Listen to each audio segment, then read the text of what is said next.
Hello folks and welcome to the Ready Go Tea Party and let's try Gomo. It's developed by Fish Cow Studios, published by Daedalic Entertainment. It is a point-and-click adventure game available for Windows and Mac for $7.99 on Steam. I will put a link to the game in the description below. Let's go ahead and hop right into a game I already have going. Funny enough, this is going to be a little bit of an odd let's try because I've actually already beat this game. It's only about 2 hours long, which might cause some issues with some folks, but go ahead and stick around and decide if this game's going to be for you. So as with a point and click, here's our character. I can point and click where I want my character to go. Now this is different than a lot of point and clicks that you might be used to. Most of the time, you're relatively free to click around where you want your character to go. Here, you can only click specific areas to tell him where to go. So if I wanted to click right here, he won't move. But if I click here, he'll actually go down the ladder, but we're not going to do that just yet. So the story here is you are Gomo, and your dog has been abducted by aliens, as does happen from time to time. And they have communicated to you that you need to steal this red gem, and then you can get your dog back. So, it's not as solid of a premise for any adventure game. Hey, wake up. Let's grab this hook to get him from snoring there. So he's puts it in his back, not his backpack, but his back.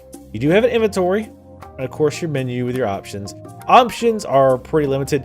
Full screen is pretty disappointing, honestly. It makes the game a little bit bigger, but it's surrounded by four gigantic black bars. You have your basic volume controller. Easy mode is not explained, but as far as I can tell, the only difference is, like, if you select an item, normally when it's easy mode selected, if you can combine those items, the item you're highlighting item that you're moving over will highlight to indicate that yes, this is what you're supposed to do. Not really a whole lot easier than it would be normally, quite frankly, but let's go ahead and... Oh, would you stop sleeping? You get different icons when you move over different things if you can interact. So if I can interact with something or take it, I get kind of a squiggly arrow. Looks like there was a lot of stuff in this bag that we're just gonna actually throw away some of it. We got this card. So we want to get back up there, but gee, how could we do that? Well, maybe with this grappling hook we just happened to found down here. Now, this is an underlying part of the problem. Now, see, again, on easy mode, this would have actually highlighted. This wooden plank would have highlighted when I moused over it. So it's nice if you don't want to play the point and click all over the place game, as sometimes does happen with point and clicks, but I don't think it's necessary. I accidentally played the entire game on easy mode because I forgot about it, but I don't think it was super helpful. Now, as I was saying, part of the problem with this game is I find that the puzzles are just far too easy, because you notice I just found this hook and this rope, and then I used it. This is very common in this game, to find like one item, maybe two, and you know you're going to use it almost certainly on the screen that you're on, maybe one screen over. So let's use this. Well, this is some kind of a weird pad. Probably needs some kind of specific order. Let's go ahead and put the card in the slot.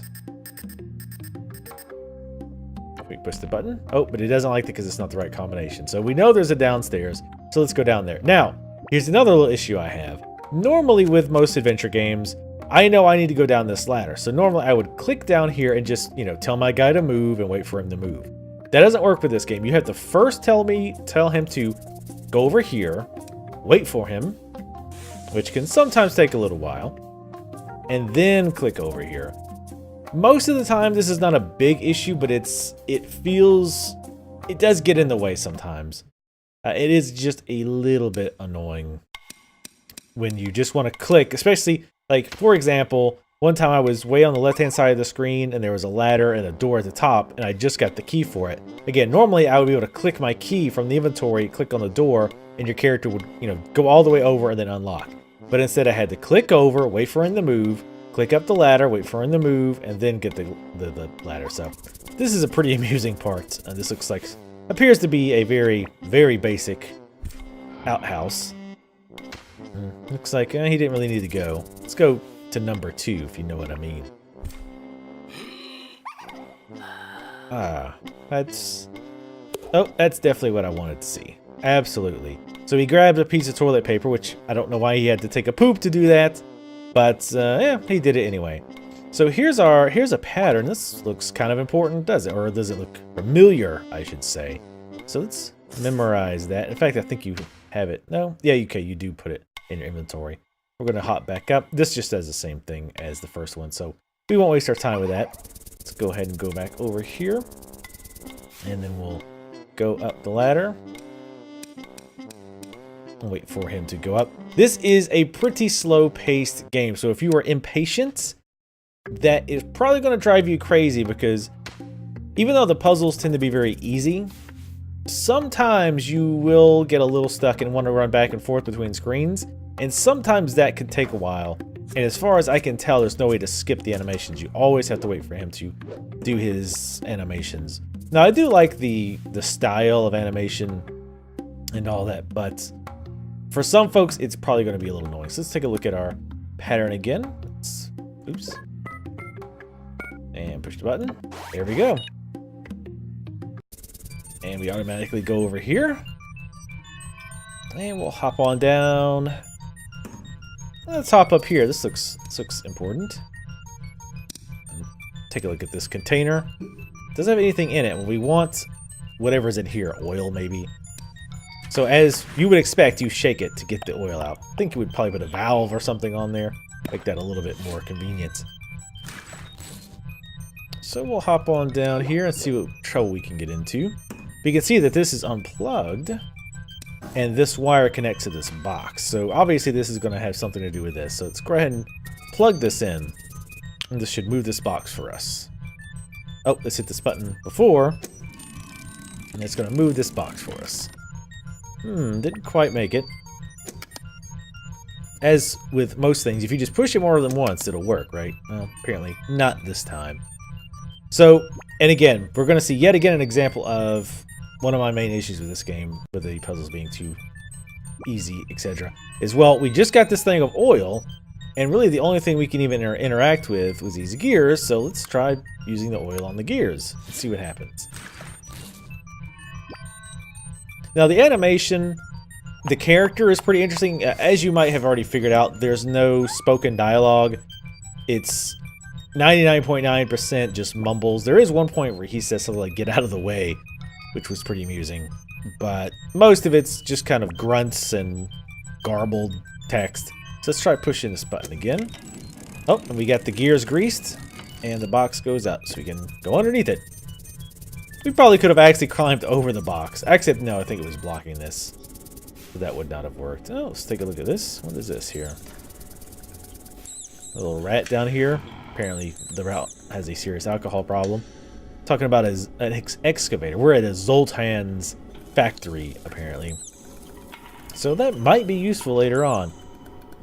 Now, I'd like the game does have a good charm level. It's pretty charming, and it has its moments of being pretty amusing. Where there is a time or two where I actually did laugh out loud at various things that occurred or things that my character was doing. So I like the style. But my absolute number one complaint, by far, is the simplicity of the puzzles. And this, again, will be yet another example. So we've got off, and let's go up here. And again, that's why I say you'll see again here why this is not a game for you if you are impatient. Because things like this tend to take a little extra time. I don't mind. When I'm playing an adventure game, I'm fine with it being slow-paced, but again, I know some people it might annoy. So we can't do anything with any of these lockers. Let's click this one and see if we can find something inside that might be useful. And actually, I don't think this is not what the section I was thinking of, but again, it is amusing to see all the shenanigans he gets into in his grand quest to save his dog that was abducted by an alien.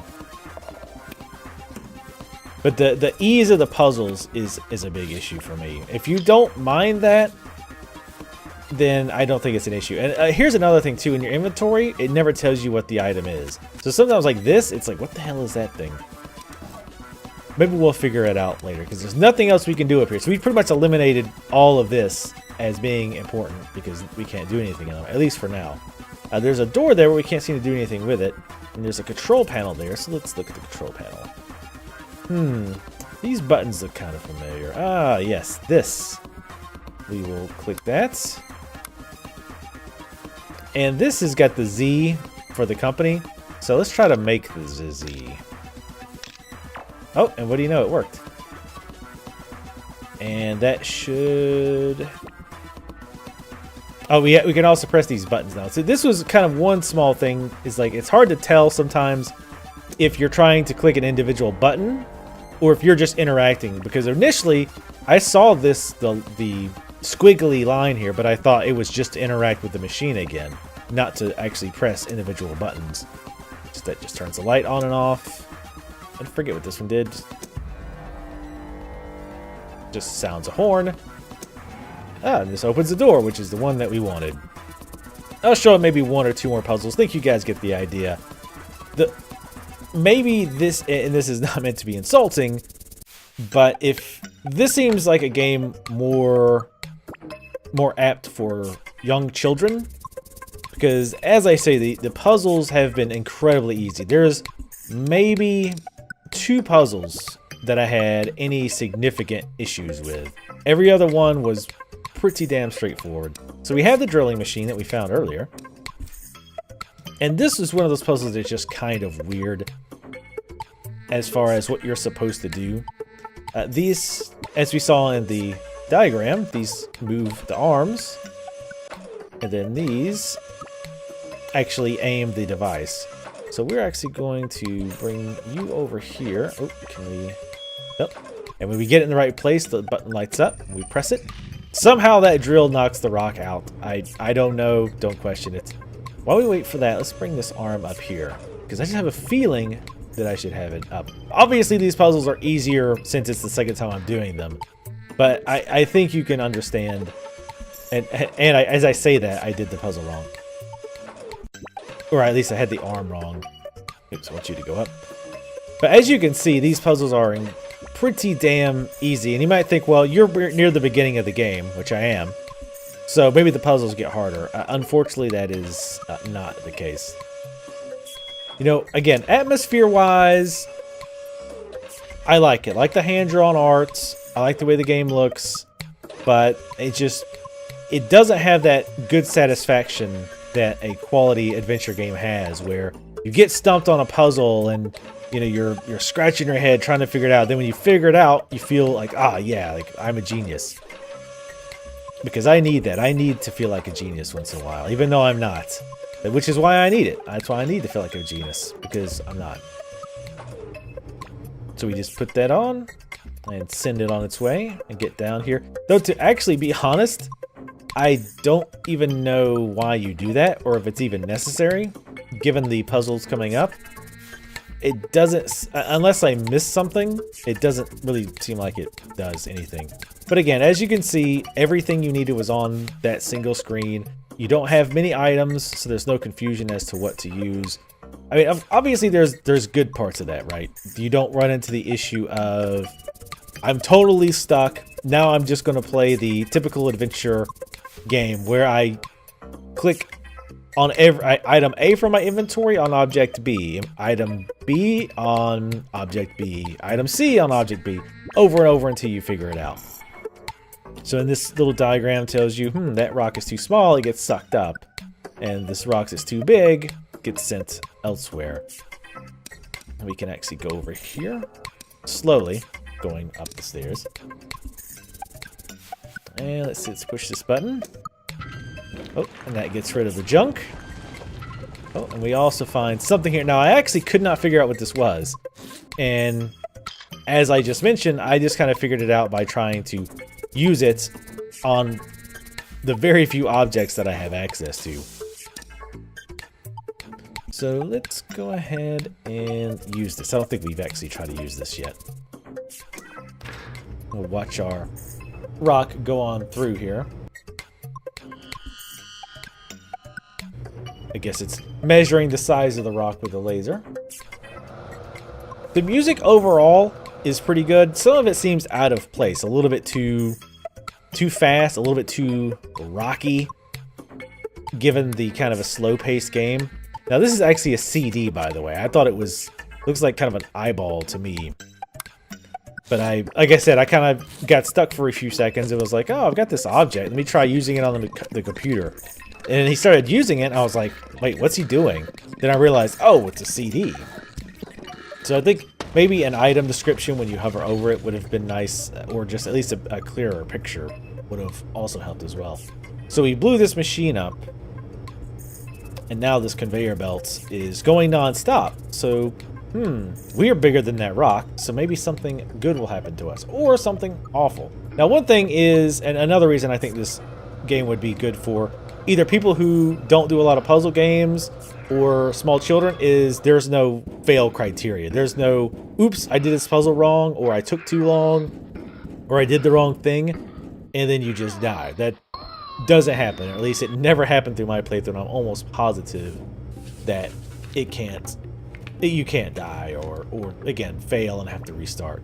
So that's always good. Let's go ahead and go up this air vent. And we'll pop out here. Man, this guy takes a lot of serious head trauma. But I think that'll be all I'll show you for now. Again, I don't want to ruin all the puzzles because part of the fun is figuring out the puzzles. But as far as what I like about this game, I like the art style. I like the character. It's pretty amusing. The world's pretty interesting. The story is pretty, again, kind of zany adventure story fare. Your dog being kidnapped by a alien, and your quest is to steal this gem so that you can give it to the alien to get your dog back. But the important thing about adventure game is the puzzles themselves. Well, obviously the characters are important too. I'm going to get this guy moving so he doesn't go to sleep. But, adventure, games like Monkey Island, not only were the puzzles important, but the comedy, the writing really helped to carry those games, and one of the main reasons why they're so popular today. This game doesn't really have that lasting value. You're not going to, really be that attached to Gomo. Again, even though he's, cute and he does these things which are kind of funny and goofy, there's no actually spoken dialogue, and there's no deep story to go on to really, again, attach you to the character or attach you to the world. And of course, the other thing is the actual puzzles. And are the puzzles difficult without being frustrating? And do you feel like once you finish the puzzle, do you feel like, oh yeah, I make you...